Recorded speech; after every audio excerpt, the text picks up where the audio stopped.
back to my weekly Game of Thrones review. This is obviously for episode 8, Mockingbird, and I was really pleased with this episode. The death I thought would happen did happen, but we'll get to that later. But there were a lot of things that surprised me as well.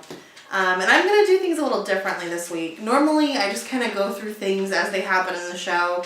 This week, I decided to switch it up a little bit and talk about things depending on where they happened as opposed to when they happened. So I would go into what happens on Dragonstone and what happens at Castle Black, but nothing really important happened. So I'm not.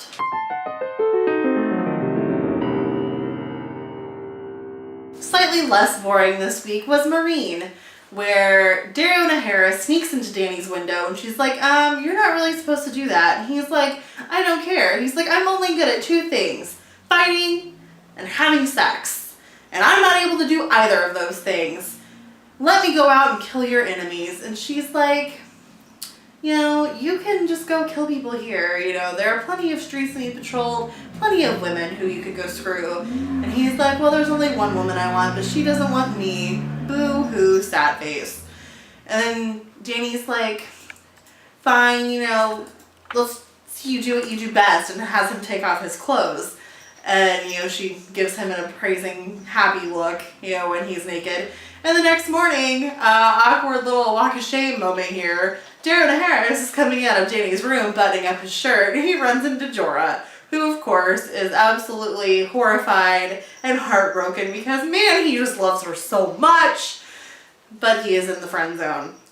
And he goes in there and she's like, I know that you're not happy about this. I know you don't trust him. I know you think it's a bad idea. And he's like, well, duh. And she's like, it's okay. I don't trust him either. So I'm sending him into the Second Sons back to Yunkai, to take control of things there. They're supposed to kill all the masters. And Jorah's like, Khaleesi, all these slaves have ever known is violence. I think you should show them something other than violence. And she's like, no, that justice, injustice stuff, she will answer injustice with justice, not mercy. Forget mercy. And he's like, I used to sell slaves, and she's like, yeah, and now you're with me, making a difference in the lives of slaves. And he's like, but I wouldn't be if Ned Stark had done to me what you want to do to them. And so she tells Jorah to go tell Dario Harris that Jorah had changed her mind and, what the new plan was.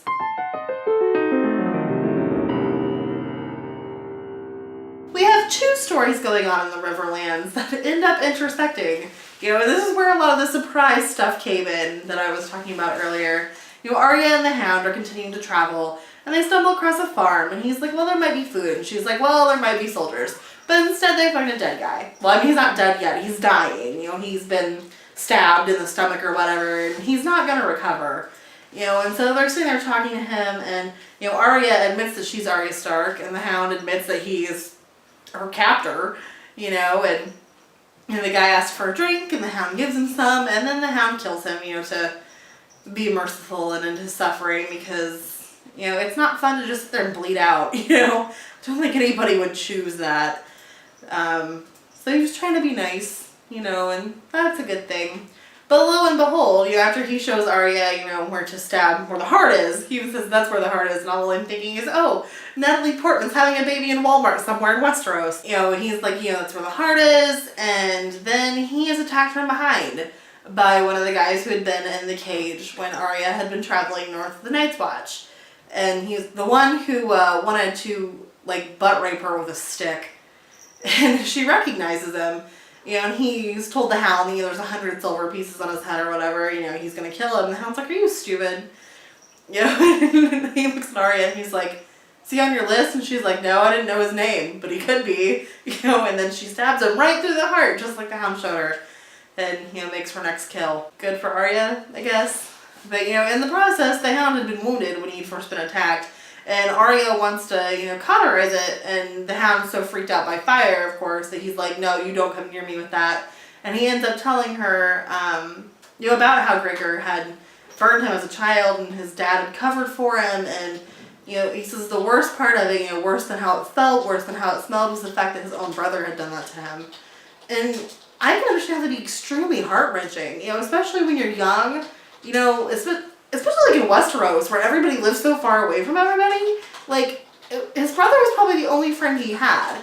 And then to have his brother just like hurt him so drastically over nothing, you know, I mean, that had to not only hurt physically, but hurt emotionally. And, you know, it kind of really helps explain why the Hound's as messed up as he is. But also in the Riverlands are Pod and Brienne, who happen to be at, I think it's the end of the crossroads is where Hot Pie is, I think. I could be wrong about that, but I think that's where he is. And this was a surprising part because Hot Pie was back. Like in the book, like Hot Pie's at the end and then like you never hear from Hot Pie again. They remark on how good the kidney pie is and Hot Pie sits down and starts talking and you know, he won't shut up about the pie. And I mean, you can tell Brienne is annoyed. She's got that same look she had with Pod like at the beginning where she's like, I would rather like shoot myself than be sitting here listening to you right now. But she tells them that they're looking for Sansa Stark and Hot Pie is like, nope, no Starks around here. Deuces, you know? And when they're outside with their horses, Gendry's like, I don't think we should be telling people we're looking for Sansa Stark. The Lannisters are after her. They've got a ton of money. There's probably a price on her head. Like, I don't want, you know, us to get hurt or her to get hurt because we're looking for her. You know, and then Hot Pie comes out with pie for Arya, and he's like, I don't know Sansa Stark, but I know Arya Stark. And Brienne's like, Arya's been presumed dead. Nobody's seen her since her father's execution. He's like, no, she rode north with me in the Night's Watch, you know, like, and they cut her hair, she's going by Eyrie, you know, pretending to be a boy, and then she went with the Brotherhood, and there was this guy with the face, and they're like, the Hound, and he's like, yeah, that one, you know, and they were talking about how they'd been taking her to the Riverlands, you know, to meet with her mother. I'm guessing Hot Pie has heard by now that her mother is dead, but Pod and Brienne now have a new lead, and Pod suggests that maybe she went to the Eyrie. Perhaps Sansa's even there, they suggest, and lo and behold, she is, but who knows if that will still be the case when they get there, if they get there.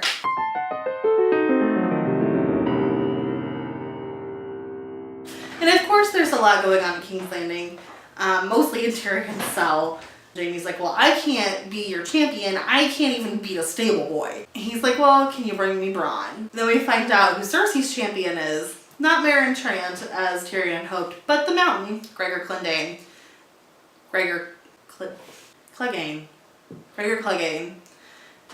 And obviously that's not good news for anybody who is Tyrion's champion. Bronn finally comes and we find out that Cersei's basically paid him off by offering him a marriage to Lawless Stokeworth. Bronn tells him, you know, I wish I could help you. You can't offer me enough to fight the Mountain for you. You know, he's a bad dude and I just can't beat him. And Tyrion's like, I'm cool with it, dude. You know, I liked you because that's how you are. Like, I'm not gonna hold it against you.